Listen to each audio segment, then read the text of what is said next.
ধর্মনগরে ফের আরও একবার দুর্ঘটনা। এবার দুর্ঘটনায় হাত ভাঙল এক 5 বছরের স্কুল ছাত্রীর। ই রিকশা চালকের বেপরোয়াগামী যান চলাচলের জন্যই ঘটে দুর্ঘটনা। ঘটনা ধর্মনগর সাকাইবাড়ি এলাকায়। বাইকে করে বাবার সাথে স্কুলে যাওয়ার সময় ই রিকশার ধাক্কায় বাইকটি দুর্ঘটনাগ্রস্ত হলে আহত হন বাইক আরোহী 5 বছরের স্কুল ছাত্রীটি। ই রিকশা চালকের কারণে হাত ভাঙল 5 বছরের স্কুল ছাত্রীর। ঘটনা সম্পর্কে স্কুল ছাত্রীর পিতা প্রণব রায় জানান, মেয়েকে নিয়ে বাইকে করে সাকাইবাড়ি রাস্তা ধরে স্কুলে যাচ্ছিলেন। এমন সময় একটি ই রিকশা হঠাৎ রাস্তার মধ্যে মোড় ঘুরিয়ে দেয়।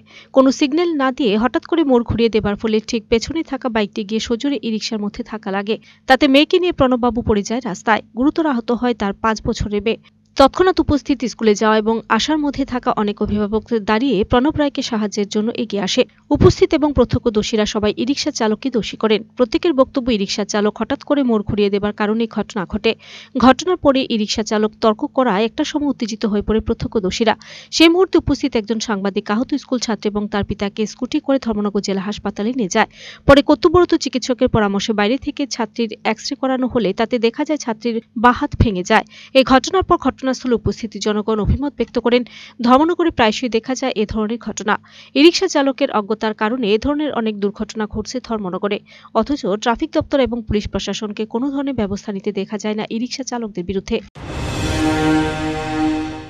আমি তো আমার সাইডে যাচ্ছিলাম, অন্যান্য যতগুলো বাইক আছে স্কুল থেকে যারা ফেরত আসছিল সবগুলি পাস হয়ে গেছে। যখন আমি যাচ্ছি সোজা রাস্তা, হঠাৎ টার্নিং কেটে একটা একটু হুট করে টার্নিং কেটে চলে আসে। আবার আমি সিগন্যালও দিচ্ছিলাম, হুট করে চলে আসে। আমি হর্ন ডাবাচ্ছিলাম, তবুও সে চলে আসতে আমি আর কন্ট্রোল রাখতে পারিনি। তার সাথে প্রত্যক্ষদর্শী অনেক ছিল যারা স্কুল থেকে ফেরত আসছিল, সবাই দেখেছে। সবাই সঙ্গে সঙ্গে বাইক থামিয়ে সঙ্গে সঙ্গে বলেছে দুষ্ট টুকটুকের কেন হয়, হুট করে কেন টার্নিং কাটে দিল।